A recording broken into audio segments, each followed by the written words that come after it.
নমস্কার, পার্ট 2 নিয়ে চলে এসেছি। স্পেশাল দিনে স্পেশাল মানুষের হাতে তৈরি রেসিপি। সকাল সকাল টিফিন করছি, মানে সকালবেলা স্নান টান করে যে বসেছিলাম, তারপরে টিফিন করেছিলাম বলেছিলাম, আর টিফিনটি করেছিলাম লুচি আর এদিকে কাবুল ছোলার তরকারি। তো এটা ছিল আমাদের টিফিন, সবারই টিফিন। স্পেশাল দিনে আমি একা স্পেশাল কিছু খাবো, বাকিরা খাবে না এমনটা নয়, সবার জন্যই একই হয়েছে। আর সঙ্গে মিষ্টি ছিল।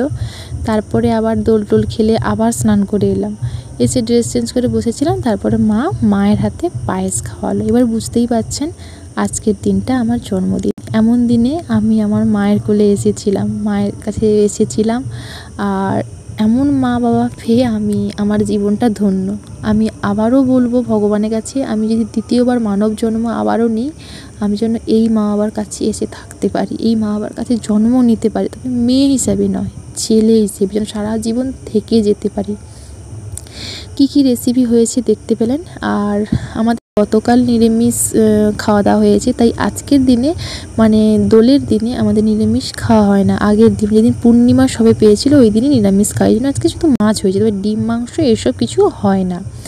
মানে আমাদের যেদিন পূর্ণিমা সবে পায় ওই দিনই আমাদের পুজো হয়ে যায়। তারপরে দিন আমাদের যতক্ষণ না কাটা তখন ডিম মাংস হয় না, মাছটা হয়। তো মাছ হয়েছিল সেই জন্য। আর আমি বলেই দিয়েছিলাম বাবা যেহেতু বাড়িতে নেই, তাই শুধুমাত্র হবে মাছ হবে, এবং কেক টেক কোনো কিছুর ব্যবস্থা নয়। তো কী গিফট পেয়েছি দেখে নিন। এই জামাটা আর প্যান্ট ওড়না, এটা আমার মা বাবা দিয়েছে আমাকে। আর এই যে জামাটা দেখছেন, জামা আর সঙ্গে উপরে একটা জ্যাকেট, এটা আমার দিয়েছে আমার বোন। ও কিন্তু কিছু করে না, ওর টিফিনের পয়সা জমিয়ে আমার জন্য করেছে। এটা বলতে গিয়েও আমার চোখে জল চলে আসছে। আমি এমন বোন পেয়ে আমি সত্যি ধন্য।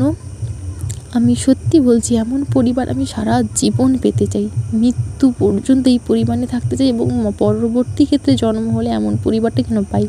আর এটা আমার হাজবেন্ড দিয়েছে। তো আজকের এই মিনি ব্লগটি আপনাদের সঙ্গে শেয়ার করলাম।